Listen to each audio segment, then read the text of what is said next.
Hello and welcome to the Fit and Free podcast. This is a podcast for women who want it all, to feel strong and confident in their bodies, as well as enjoying a sneaky mug on a Friday night. I'm an exercise physiologist and sports nutritionist, here to teach you how to achieve your body goals without food and your body controlling your life. So let's jump in. Hello, you guys, and welcome back to another ep of the Fit and Free podcast.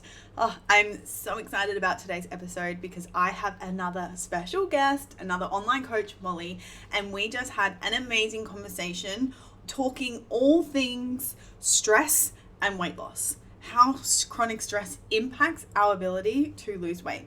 I know this is going to be super valuable for so many of you, so let's get into it. Welcome, Molly. I'm so excited to have you here on the podcast. I love having guest speakers really coming in and sharing their area of expertise. So before we jump into all of the juice, I would love it if you could introduce yourself, tell us a little bit about you and how you got into this space.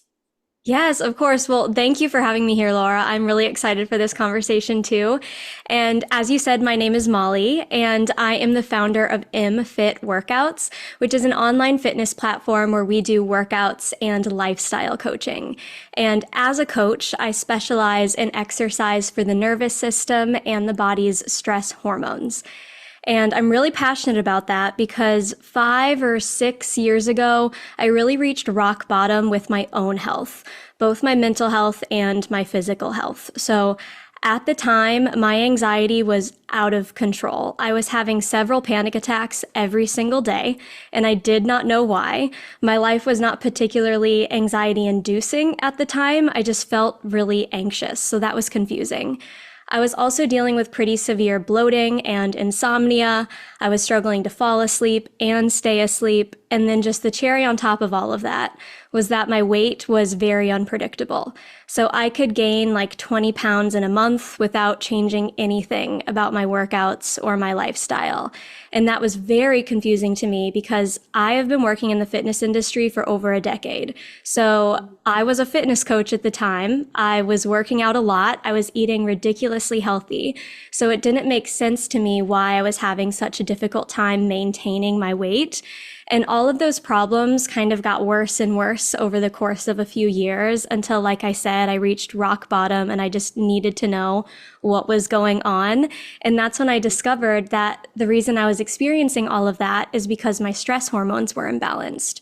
And my workouts and my lifestyle were making that even worse. So the things that I was doing that I thought were making me healthy were actually making it harder for me to look and feel the way that I wanted to. So once I realized that, I went into Detective Molly mode and I did a bunch more studying and research, and I created this new methodology that helped me heal my body. And now I'm sharing it with the world because I don't want anyone else to have to go through what I went through. And it is pretty trendy right now to talk about hormones and particularly cortisol, but I feel like people still really don't know how much stress impacts how you look and feel. Like, we all know that stress is bad and that we should be less stressed, but at the same time, we're also still all confused why we're not losing weight. And the two have a lot to do with each other. So I'm excited to have this conversation because I think we're going to clear some things up for people today. Yeah, wow. That's like, you've absolutely been through a lot. And I can totally relate to everything that you've gone through because I don't know if you know much about my story in particular. I know my listeners have if they've been here for a while. But if you're new, of course, I struggled with more or less the same thing. It's like for a good, 5 years of my life from the age of 20 to 25, I was chronically I was in that same cycle. I was eating really healthy. I was doing a lot of exercise, but yet I wasn't seeing the results that I wanted either. And, during that time, I also was experiencing all of these side effects of, low energy. I didn't have my period, bloating, all of these symptoms that I also didn't understand why I was experiencing that either.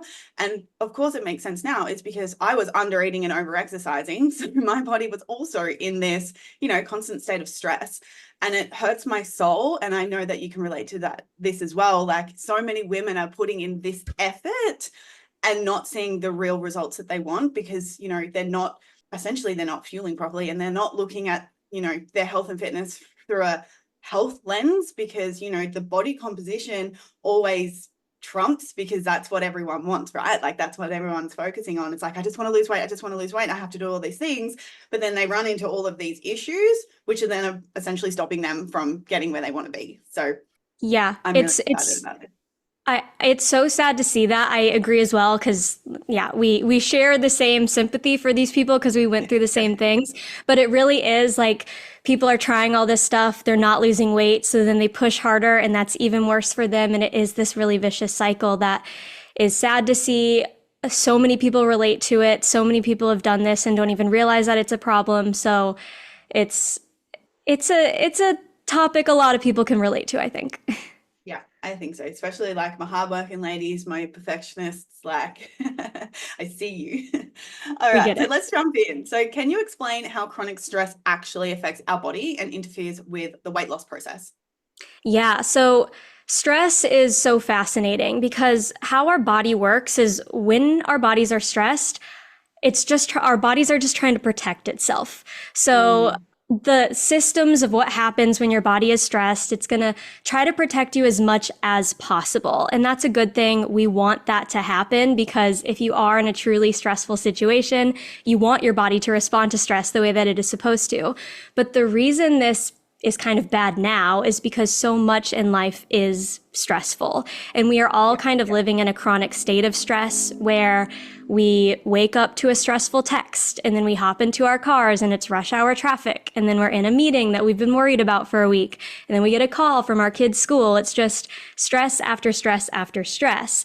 And our bodies really aren't built for this chronic level of stress that we are experiencing.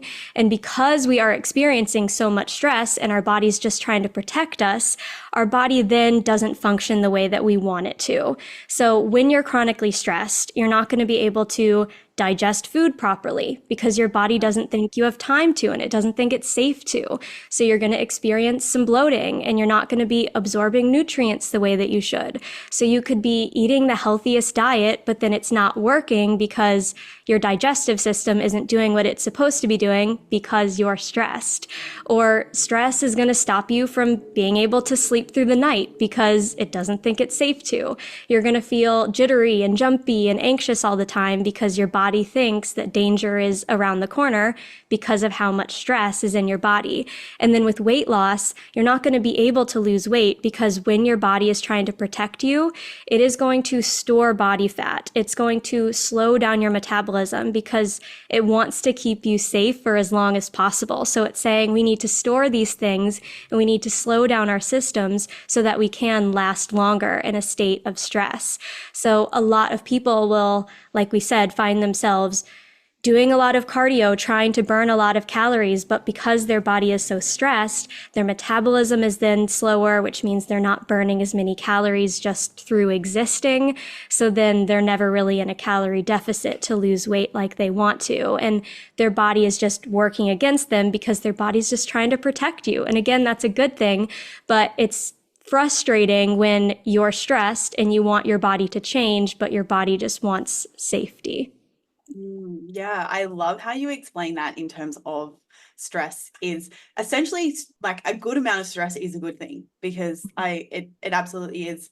And I love it how you explain it in the way that it's protective, and that makes complete sense. And then it makes complete sense. It's like, yeah, well, our body are not well equipped to so much stress within our lives, from the moment we wake up to the moment we go to bed. Like, we're facing so much, like, I like to call it like little micro decisions sometimes that all can just get way too much. Um, so yes, it's really important to, bring this into people's awareness. It's like, if you're not taking this seriously and you're actually not looking at, stress management, then, it could be one of the reasons why it's contributing to your inability to lose the weight that you want. So you mentioned 5 hidden ways stress obstructs weight loss. Could you walk us through those? Yeah, so there are, I would say, five main ways that how stress is impacting your body impacts your ability to lose weight. And those would be how stress impacts your metabolism, which I just kind of talked about a little bit, but Yeah. also how stress impacts your food choices and your gut health Mhm. and your sleep and your hormones. So I would say those are five big things that influence whether or not you're able to lose weight. And stress is also heavily impacting those things. So if you are super stressed, I will start with food choices. If you are Yeah. stressed, you are just going to crave sugary, fatty foods more often. And you're going to find yourself stress eating because that's just, what your stress hormones are asking you to do. And if you Yeah. are giving into those cravings and if you are stress eating, that can make it very difficult to then lose weight because you are overeating unhealthy foods. Or if you are forcing yourself to not give into those cravings, that can stress you out even more. So those food choices can really kind of attack you from both ends. Like just the fact that there are cravings, even if you're not giving into them, can impact Mhm. whether or not you can lose weight. So that is a big deal That makes and sense. something that Yeah. stress affects every day. But then also gut health. So if you are stressed, you're going to find one that you're just more bloated, and that can be really frustrating and sad because say you're doing a bunch of ab workouts and doing a bunch of cardio, if you're bloated, you just can't see your abs and then you may give up on your workout routine because you don't think it's working because you're bloated all of the time. But also, as I touched on a little bit before, is if let's say you're trying to build a bunch of muscle, so you are eating a high protein diet, but you're eating stressed out, so then your body isn't absorbing that protein. So then you're not really getting the benefits of eating all of that protein, and it's kind of a waste. So I find a lot of people could be doing all of the right things in their diet, but because their body is so stressed out, and especially their gut is so stressed out, the digestive system just isn't going to work the way that you want it to, which is then really annoying. I know that happened to me when I was really stressed and over exercising and under eating. I was basically just eating protein. I was like, I know that I need to hit my protein goals, but then I wasn't really able to build muscle. I always felt really weak. And I was like, this protein thing is a lie. It's not working for me. But that's because your gut health is suffering from your stress. So your diet's just not going to be quite as effective. And then also Mm. with your sleep. So sleep is a big deal if you are trying to lose weight. If you are not sleeping, that means your body is not recovering the way that it Yeah. is supposed to. And sleep and stress really feed each other. So if you're stressed, you're not going to sleep. If you're not sleeping, you're going to be stressed. And then it becomes this really vicious, annoying cycle. And both then impact if whether or not you're able to lose weight, which is so annoying. Yeah, absolutely. Thank you for breaking those down and making them crystal clear. Something I just want to circle back to is that protein conversation. And like, it's something that I hear all the freaking time. It's like, we get hyper fixated on protein, and my clients also, do this pattern. And it's, well, yes, it's, stress from the digestive system. It's because we pedestal protein, we, undervalue carbohydrates and fats. And this is where a lot of women get it wrong, is like, prioritizing protein and only eating that is going to then increase the cortisol because you're not eating enough carbohydrate. And carbohydrate is essential for energy. And if you want your digestive system to work efficiently, then you need to be eating carbohydrates and fats. And that's what so many people are getting wrong, is because they put this protein on the pedestal. I'm like, oh my God, the protein intake is so important. I'm like, yeah, but like, if you want to tone up, you want to build muscle, babe, you got to eat carbs. Like, carbs are your body's favorite source of fuel. If you want to decrease your cortisol, then you got to be making sure that you're reaching your basic nutritional needs on a daily basis. And this is why the dieting industry is like, grinds my gears, because people are like, yeah, but I'm eating protein and I'm not toning up. I'm just like, yeah, well, it's because you're not eating enough carbs and fats. We Yeah. need to normalize that conversation, I think. Yeah, there's so much that goes into it. And it's really just like we're looking for balance in our diet, in our lifestyle, in our workout routines. And so much of what also grinds my gears about the diet and the fitness industry is that it's so much about extremes. And then that Yeah. makes it impossible to find balance, which then makes it impossible to actually reach like your optimal goal or your optimal health, because extremes are then going to feel extreme to your body, and your body doesn't really want to feel those levels of extremes. Your hormones don't want to feel extremes, your nervous system doesn't want to feel extremes, and you really do need that balance both on your plate and in your lifestyle. But you're Literally. exactly right. It's always so annoying to me when I see those random posts on Instagram that are like people saying, if you're not eating your body weight in protein, you're doing it all wrong. And I'm just like, we need to find balance. Balance needs to be the first thing in this sentence. Yeah, absolutely. And I completely, well, yes, I also completely agree. Like you do need to hit your protein intake because it's important for muscle repair and all the things.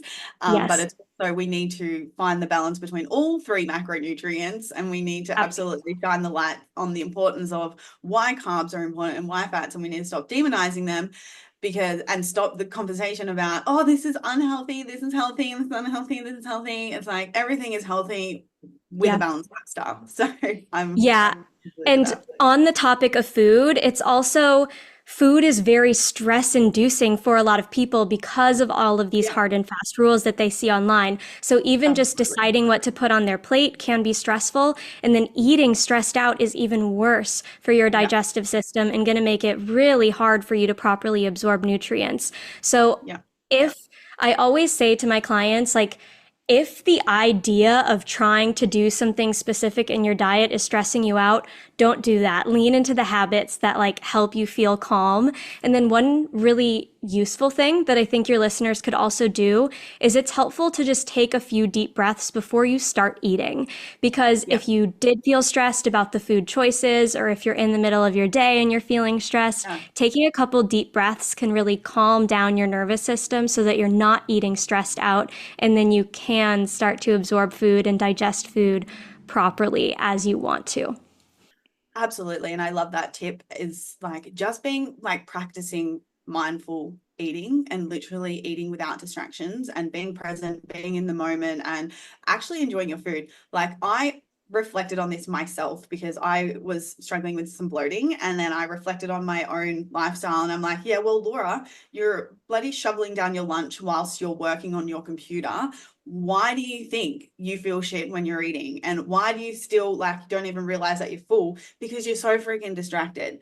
And that's something that I want everyone literally to like pause right now and like, think about your own eating style and how you've been showing up with your food. It's like, have you been present when you're eating? Or are you, maybe skipping meals and then, later at 3 p.m. you're freaking starving. So then you're shoveling down something on the road. Or maybe you're in between jobs and you're eating like as you're going in the car. Like Mm-hmm. and I think this is such an underestimated piece. And like, because at the end of the day, it's such a simple thing to do is be present. But it's something that, it's that whole piece of people are looking for this like magic thing. It's like, oh my God, I have to, do this, have to take this supplement. I have to be this restrictive in order to fix my bloating. But it's like, well, maybe you just actually have to slow down, be mindful and be present with your food.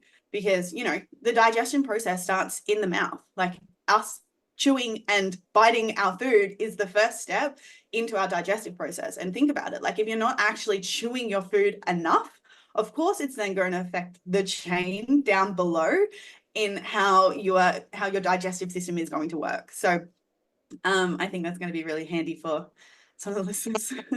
Yeah, no, that's such a good point too. It's like how you're eating can stress out your body. And if you are rushing those meal times, it can really be bad. And I feel like so often people in the fitness space are like, food is fuel. So it's like you just need to get the calories in however you can get them, as fast as you can get them. And it's really, you do need to take your time while you're eating, pause before you're eating, even just drink a glass of water before you eat so that you can calm your body down and you can slow down that meal time so that it can be effective.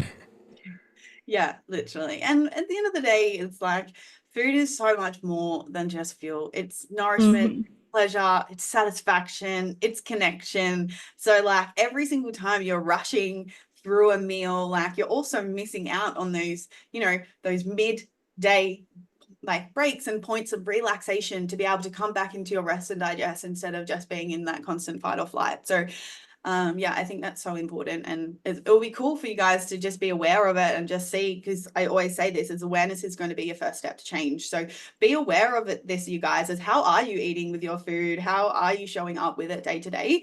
And maybe that is something that you can even start implementing as of right now. Yeah. Because this is a perfect thing that comes with this, is like how signs and symptoms.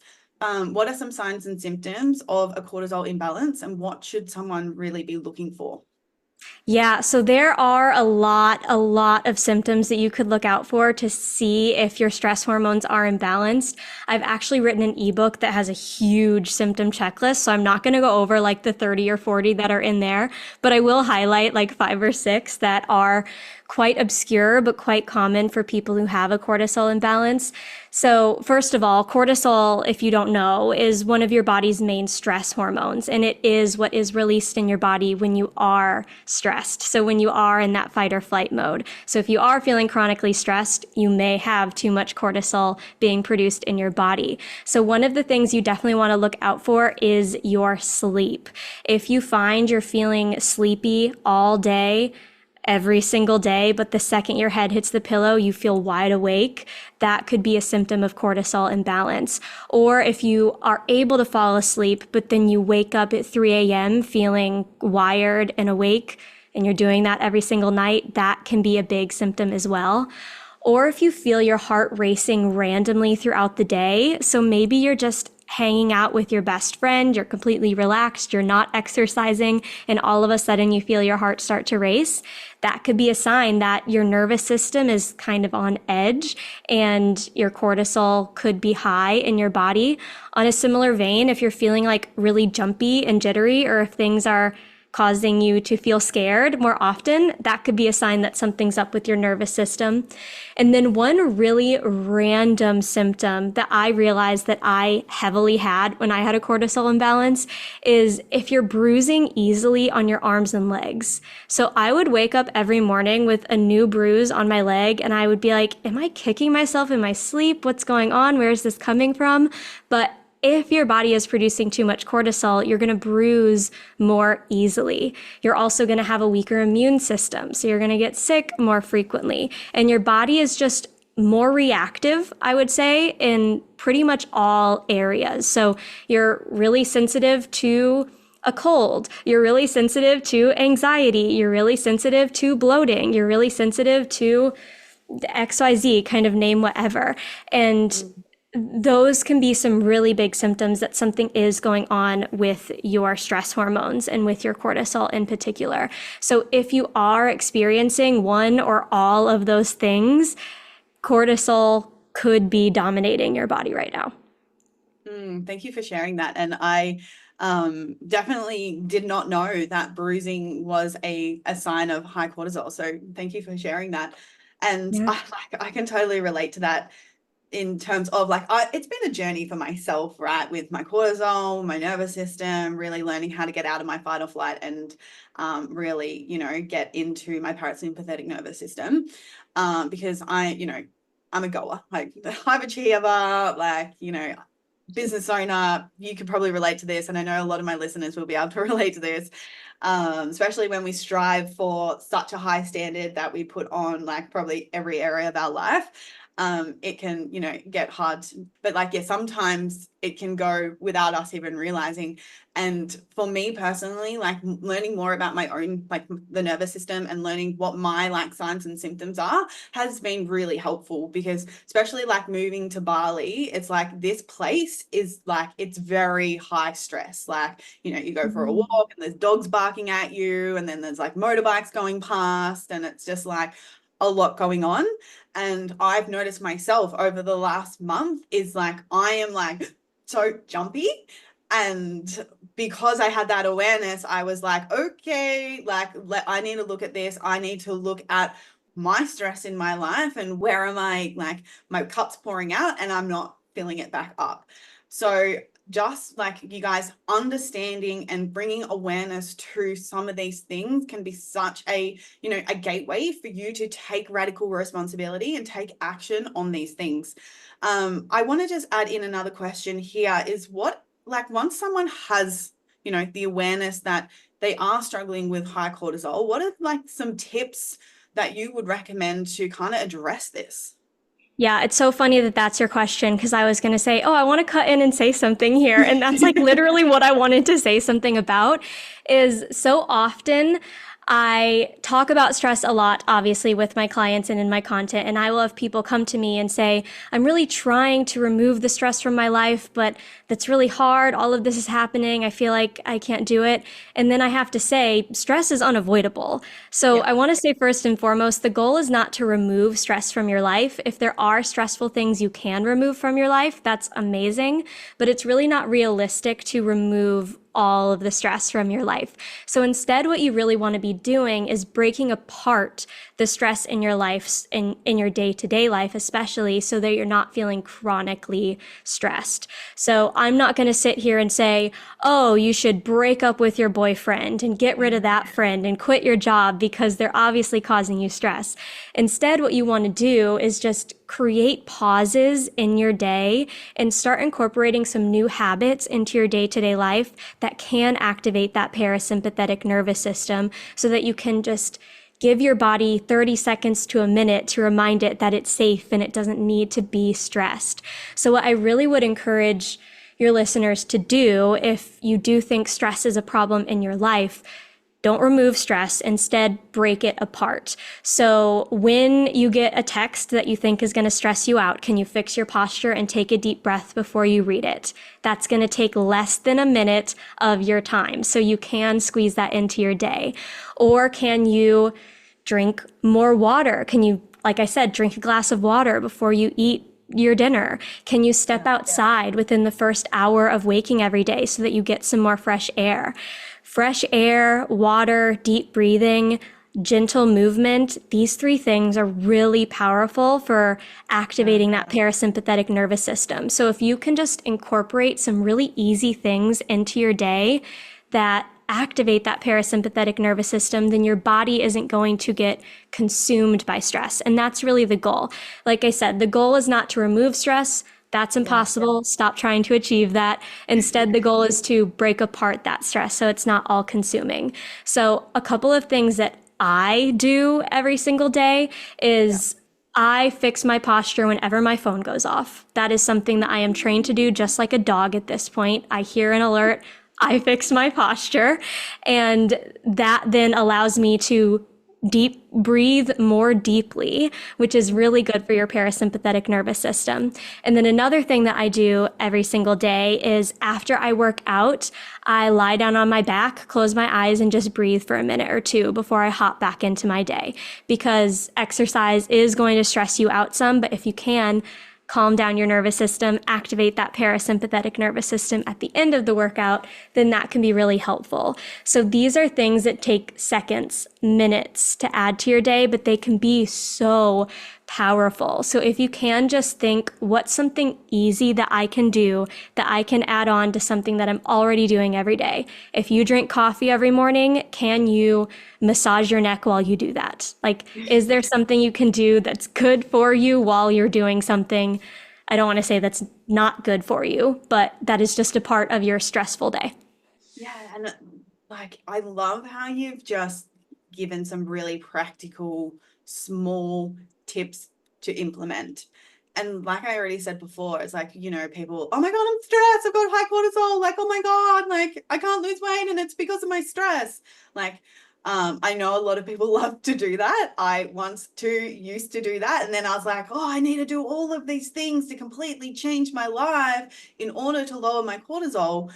But that's simply not the case. And for you just to be able to share those really practical things that people can start implementing, I know that is so freaking helpful, because I always say this, it's like, it's the micro decisions that you're making every single moment is the thing that's going to result in the end thing. So like if you're consciously choosing at breakfast to, I don't know if you know the holistic psychologist, but I love her content, and she has some really good strategies into being able to calm the nervous system. And one of them is like literally just holding inside of your earlobe.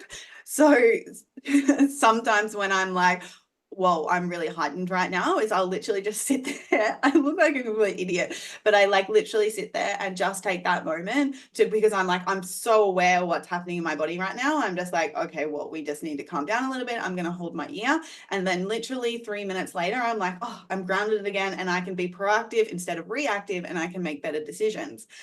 So I think like really shining the light on it doesn't have to be this massive thing. It can literally be something that you can add into your routine to help you manage it throughout the day. And then, of course, we can also talk about the big things that you can do self-care wise. Like I personally, I truly believe it really comes down to being able to listen to your body and being a lot more intuitive in terms of your nutrition and exercise routine. And that's why I personally I like structure, but I like to be able to flow in between. So for me personally, it's like, because I strength train 4 times a week, strength training is really taxing on the nervous system, especially. I'm so aware of that. And I know if I don't recover, then I'm not going to see results. So sometimes when I hit day, 3 of my training program, and it's like the week before my period, I'm like, whoa, can feel that I'm not recovering like I should be. I'm actually going to go have a sauna in a steam room instead of going to the gym. But it's because I've got that awareness of I don't have that obsession of things have to be perfect like I used to. For me to be able to really flow, ebb and flow within that routine. Yeah, no, absolutely. Something I truly believe as a fitness coach and something that I do within my coaching is I believe that people need to be adjusting their routine for their stress and how their body is feeling. Because so often, yes, we get into a specific workout routine and we think, this is what I need to follow. This is what I am doing. I cannot fall off of this. If I do, then I have failed. But really, if you're having a day where your stress is really high, you're feeling really anxious, you're feeling really sore, you're feeling really tired, it's more beneficial for you to do something else than to do what was previously planned for your workout routine. Because if you are trying to do strength training while you are, or not even like strength training or whatever you're planning to do, cardio, HIIT, whatever it may be.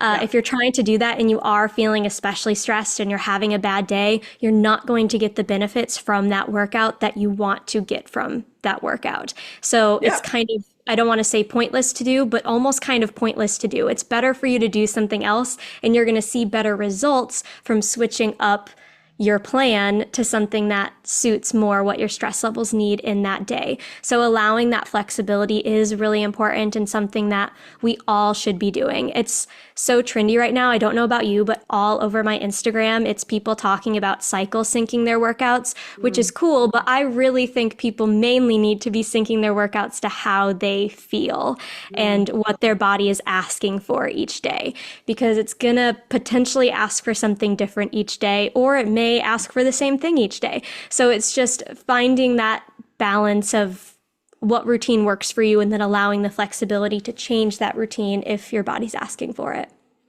Yeah, absolutely. I see the cycle syncing on Instagram. I've actually kind of trained my feed to give me cat videos, because I'm just like, I'm so sick of seeing the fitness industry shit. I'm just like, I'm not a part of it. Because when you actually look at the real research in and around menstrual cycles and training, whilst yes, it's very new, there definitely needs to be a lot more, studies done in that area. It's like what the research shows is like your menstrual cycle doesn't really affect your performance from a physiological point of view. And so people have just picked up one person's thing, and then it's like this whole trendy thing. And I'm in agreement of you. I think people need to know what their symptoms are across their own cycle, because every single person is different. And you have if you just use this blanket term of your follicular phase is you're most like men, which has elements to it. I completely agree. You're going to be able to train harder, X, Y, and Z. Your luteal phase, yes, you have to slow down a little bit, for sure. But it's at the same time, it's some people during their ovulation is they're extremely hungry and they're tired and, X, Y, and Z. Whereas some people in their later luteal phase is having these sort of different symptoms. And that's why it's really important for everyone to know their own signs and symptoms in and around their own menstrual cycle, so that they can really adapt their training to how they are feeling. Something I will say is I personally think that we also can't mistake like the feelings of, I don't want to go because I'm just like, I'm feeling a bit lazy energy vibes. Because, I see it a lot is like people make the excuse like, oh, I've got my period that I can't train. I'm like, yes, there's elements of that. Like, yes, if you're in chronic pain, you can't move and your cramps are really bad. Like, I fully respect that. And that's why I think it's a really important conversation to have. It's like, this is why we have to be able to learn how to listen to our body and, follow through with what we want to do to achieve our goals.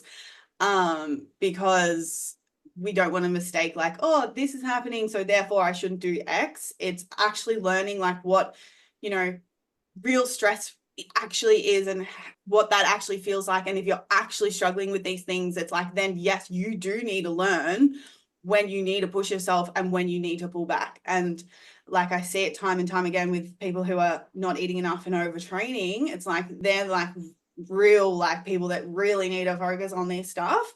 Whereas some people who are like, inconsistent with training and not, training consistently, and they're like chronically stressed, it's like, well, let's look at that conversation as like, how can we be more consistent to help you with that will probably help lower the stress. Yeah, exactly. And I think that is what is so dangerous about those hard and fast rules, like you were talking about, Yes. like, oh, you should feel this way in this phase. And then people think, oh, I'm supposed to feel that way. I'm going to feel that way. So then Yeah. I'm going to do this. But that's just not the way it is for a lot of people. I know whenever I see those posts, I'm like, man, I could not relate more. I could not relate at all to any of the Yeah. things that I see people saying. I'm like, wow, this does not apply to me. But yes, as we've been saying, that's why it is so important to just know what your body's going through, not jump to extremes. And something that I think is really valuable for all people, but especially women to do, is to keep a little vibe check journal of your Yeah. symptoms and like what you're experiencing each day. So you can keep track of how you're sleeping, if you've been bloated, if you've been anxious, Yeah. like some of those key things. Keep Yeah. track of those things and see how they do fluctuate throughout the months or like throughout the week even. And then you can start to see if there's patterns and see if you should be Yes. adjusting at certain weeks. But you shouldn't just blindly assume, oh, I'm going to feel this way. You definitely want to check in with yourself every single morning. Like if you're planning on doing a workout and you wake up and it's a bad day, examine if it's really a bad day or if Yeah. you're just kind of being a bit dramatic, saying that kindly, um, and what you should do about it. And if you're having a hard time like identifying those things, that's where it's really helpful to like have an accountability buddy or a coach or a community that you can lean on and be like, okay, I am feeling this way. Would it be valuable for me to switch things up? And someone may say, no, suck it up, like you're fine. Or someone may say, no, you should be adjusting for that type of thing. So it can be definitely difficult to self-diagnose or self-identify what you're going through if you haven't been consistent and if you haven't been checking in with your symptoms and stuff like that. So that's where it can be nice to have someone to check in with. But just in general, if you can keep track of your symptoms, you're going to start to feel like you understand your body a bit more. And then those days where you just aren't feeling motivated because we're not all motivated every single day, it doesn't mean that's an excuse to go skip something. It just means this is a Yes. day I don't feel motivated. And I will say, as someone who has been a coach for over 10 years and has been like an athlete and working out since I was 3, I don't feel motivated every day. I don't always Yeah. want to work out. And then some days I'm Neither do like, I. okay, this motivation is indicating something, or this lack of motivation is indicating something. And then some days I'm like, I just need to suck it up. I'm just not feeling motivated today, and I need to get over myself. Yeah, literally. And it's being able to learn the difference between the two. It's like, no, today I actually have to rest. And no, I'm just like, Laura, get your butt out the door. So, Mhm. and I Yes. love how you said tracking your symptoms. I think that's such an important thing to look at patterns. And that's something I always like, if my clients are experiencing some sort of things like what we've spoken about, it's like, okay, let's understand why. Where is it? Where are they getting worse? When is it getting triggered? Essentially, so that we can see like what's causing it. So then we can put an action plan in place, make some slight little tweaks, not go to extremes, to help you be able to really move through that. Yeah. So I love that. And And I also think having like that little notebook of symptoms is really helpful for women because so often we're always hearing stories and maybe we have stories ourselves about going to a doctor and not really being heard. If you have Mm, like a notebook of symptoms and like of history and data, you can be like, this is what's going on. Here is proof. Help me figure it out. And that yeah, may be better than you going in and just saying, I've had a headache. And they're like, well, tell me more. And then you don't have have more a to tell. Panadol. Yeah, So having that symptom is good for you to understand your body. It's good for doctors or coaches that you're working with so that they can also then actually help you and have a mm, very clear picture about what is going on so they can properly help you. Even yeah, though your concerns should be heard without you having to have all I of this know. data, but still it's nice to have this data Yeah. for that Yeah, reason. and it's so crazy as well of like how much a nutrition and exercise routine can quickly help these sort of signs and symptoms as well. Like I had one client come to me last week and she'd been eating in a calorie deficit for a pretty long period of time. And she's like, Laura, I'm just feeling so fatigued. I've got no motivation to go to the gym. Like this is so unlike me. Like I really don't know what's going on. And I'm like, yeah, it was because, well, when you do eat in a calorie deficit for a long period of time, what happens? Your body adapts to it and it affects your cortisol hormone. It also affects a lot of other things. So the simple intervention was we increased her calories back up to maintenance. A week later, she's like, oh my God, I feel like myself again.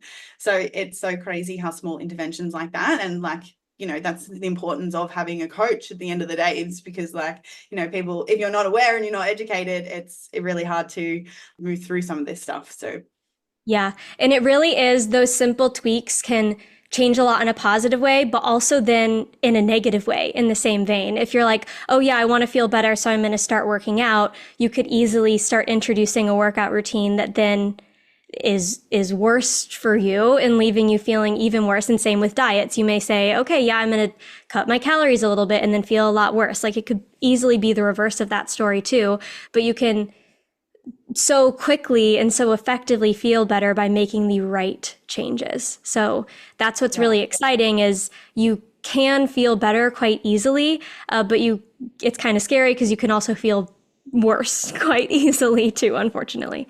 Yeah, absolutely. And there's been multiple times where we have to like come in and help people actually set up an exercise routine that I'm all for. Like, yes, body composition. A lot of my brand is around that of like, you know, toning up, but also it's like it's about improving your health as well, and like feeling stronger and like, you know, prioritizing your health and feeling like you and feeling, you know, high vibe, high energy, strong, empowered. And then, you know, once that's all in line, it's like, well, then of course you're going to look better because like what you're doing is absolutely, it's in alignment with what you should be doing. So Yeah. No, I was just going to say that, where it's like people can think, oh, adjusting my workouts to make them less intense will maybe get me not as good of results, but make me feel less stressed. But actually, those workouts may leave you looking even better because they are aligned with what your body needs instead of fighting against what your body is asking yeah, for. absolutely. And this brings me to the last and final question. Could you talk about how certain workout routines backfire on weight loss due to their impact on their nervous system, on the nervous system? Yes. Yeah, absolutely. So if your nervous system is dysregulated and your cortisol is high, or if you have anxiety and it's quite consuming right now, there you could easily work out in a way that makes all of that worse. And then it kind of tips you over the edge to where that anxiety is all consuming and your weight is going to not go anywhere. In fact, you may gain weight even though you're exercising consistently. And a lot of times, I always like hesitate to say hard and fast, this is what's going on because everyone is so unique. But typically, where I see this happening most is people have this underlying level of stress or anxiety or nervous system dysregulation in their body. And then they start working out too much. So it is that over exercising that we've talked about. And that can look like workouts that are too intense or too long, or you're not allowing for rest days. And then it can just become too much for your body and for your nervous system. So often when people can't lose weight, and I relate to this, I did this in the past, but if you can't lose weight, you jump to, I need to do more. But doing more may sabotage you and then make it even harder for you to lose weight.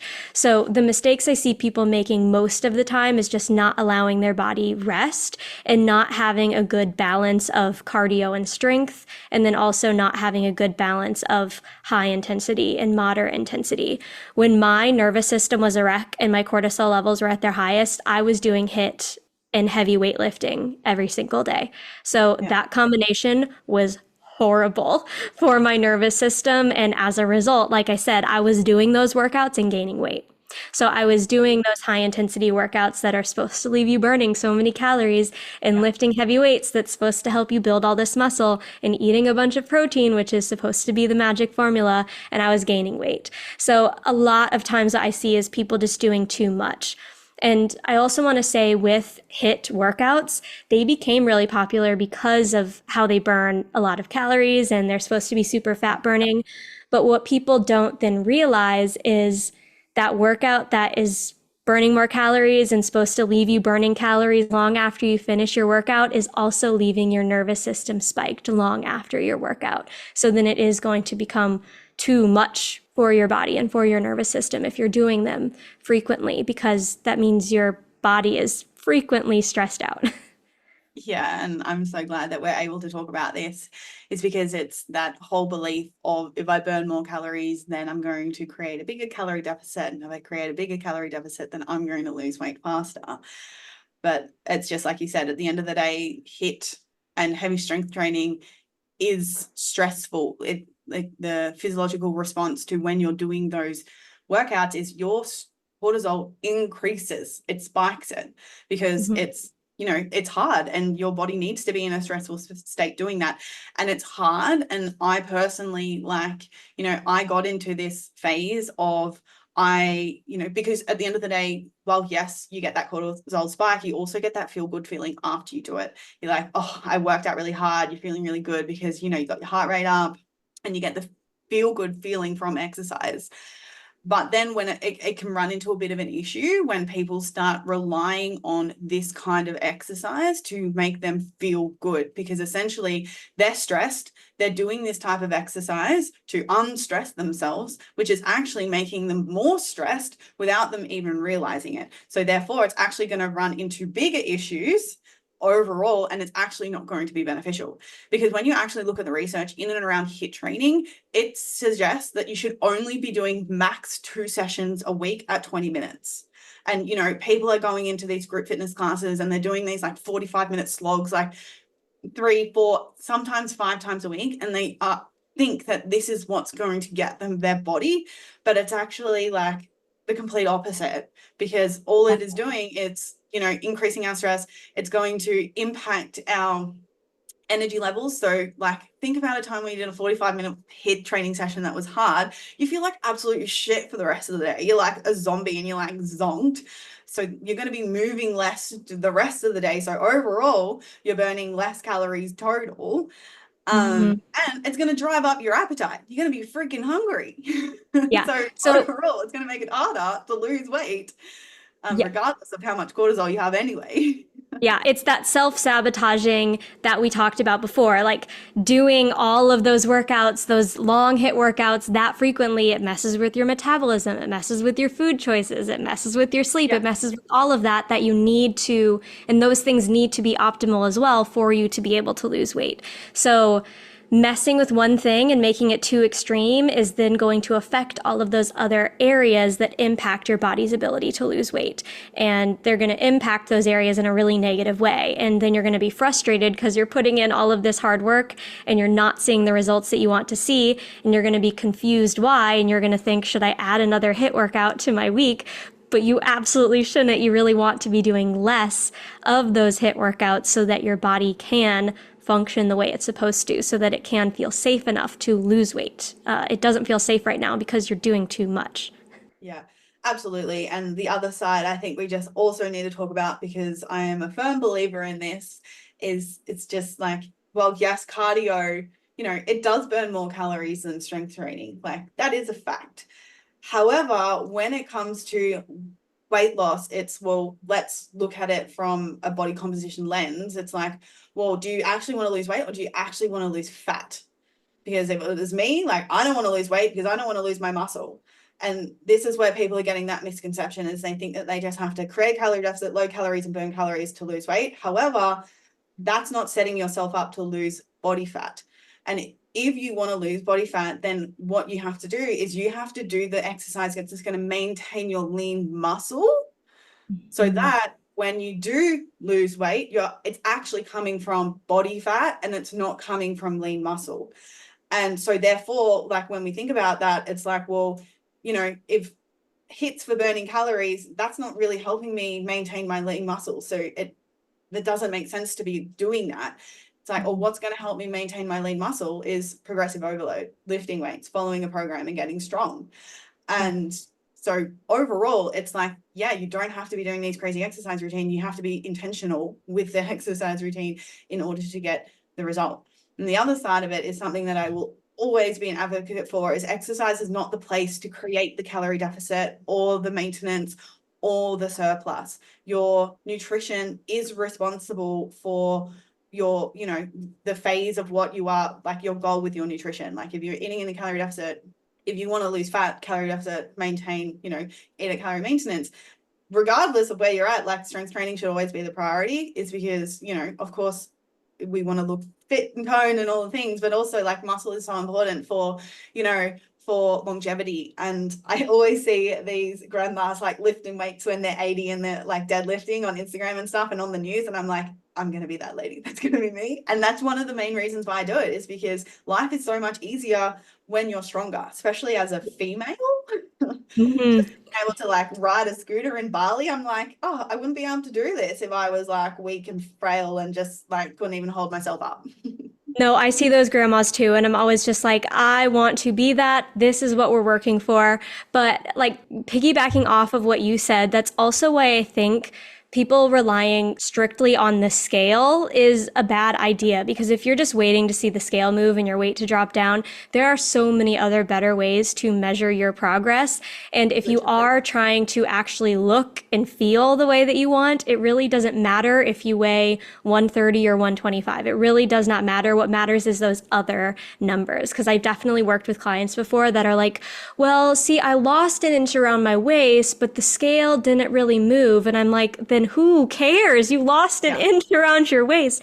So it really is, there are a lot of other ways that you can track your progress. And then I will also say, because we are talking about stress today, sometimes stepping on the scale can be something that is stress inducing to a lot of people. So if there are small things that you can remove from your life that are literally triggering a stress response, stepping on the scale may be that. So maybe you want to limit how often you step on the scale, if that makes sense for you. It may not make sense for everyone, but there are so many ways that you can track how your body is changing. And exactly as you said, like, it's important that you're building muscle. It's important that you're losing fat and not just losing weight. So you want to be able to check in with those things and not just, what's the scale say?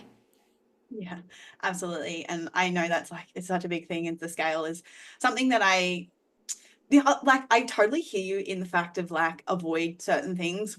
My opinion on all of that is, face it. It's like, why is it causing you stress? Let's address the stress, and what are you making it mean about yourself? Because essentially it's like, if we keep avoiding all these certain things, it's like, well, they're just going to keep you stressed. It's kind of just an avoidance tactic.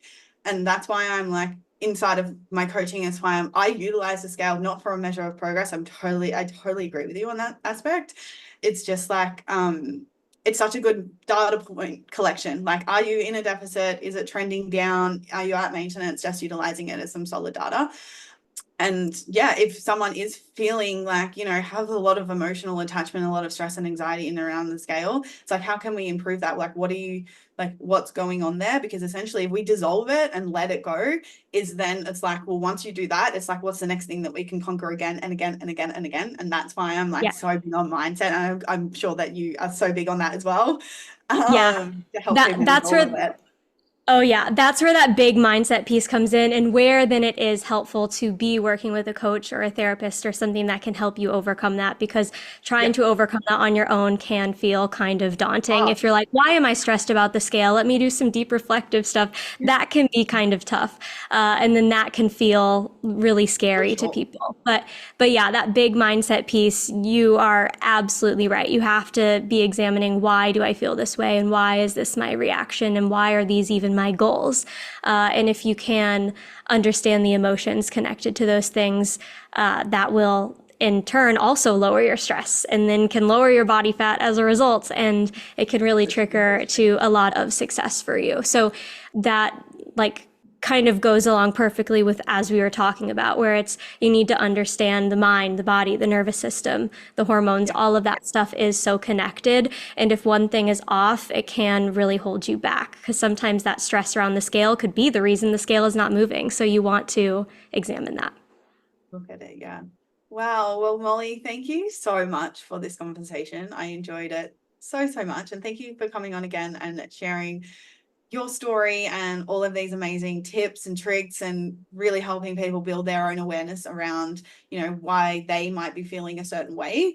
And I know that is just so valuable in so many ways. So where can people find you? You said that you had a PDF, so I will also link that in the show notes if people want to get their hands on that.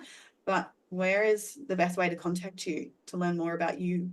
Yeah, absolutely. So I do have a free gift for your listeners, because I know that this topic of stress and hormone health and all of that can seem quite overwhelming. So if anyone was listening to this thinking, okay, yes, I definitely relate, but what the heck am I supposed to do about it? Then I have written an ebook that I'm going to give to you that's all about mastering your stress hormone cortisol. And it's not just Love a that. bunch of basic advice. It's filled with really practical, personalized things that'll help you really understand what cortisol is, why it matters. It help you identify if your body is producing too much cortisol, and then teach you exactly how to adjust your lifestyle and habits and workouts to support your stress hormones better. So if you are interested in that, it is on my website, which is just my name, mollymcnamee.com/cortisol. But also, if any of your listeners just need an extra person in their support system, like, feel free to connect with me on Instagram, and I would love to chat with you about whatever you are needing support with, because I know how lonely it can be when you are really working on your mental and physical health. I suffered alone, and I don't want anyone else to have to suffer alone. So if you just need a friend, reach out. Oh, I love that. That's so beautiful.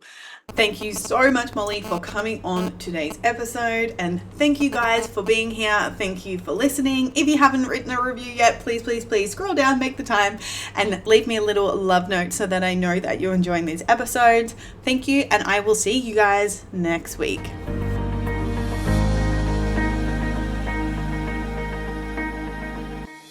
The number one challenge that all my clients face before we start working together is a lack of clarity on how much and what to eat to lose weight.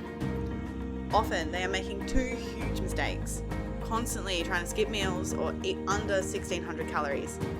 Secondly, only allowing themselves bad foods like chocolate on the weekend, but end up binging, all to tell themselves they're going to start again on Monday.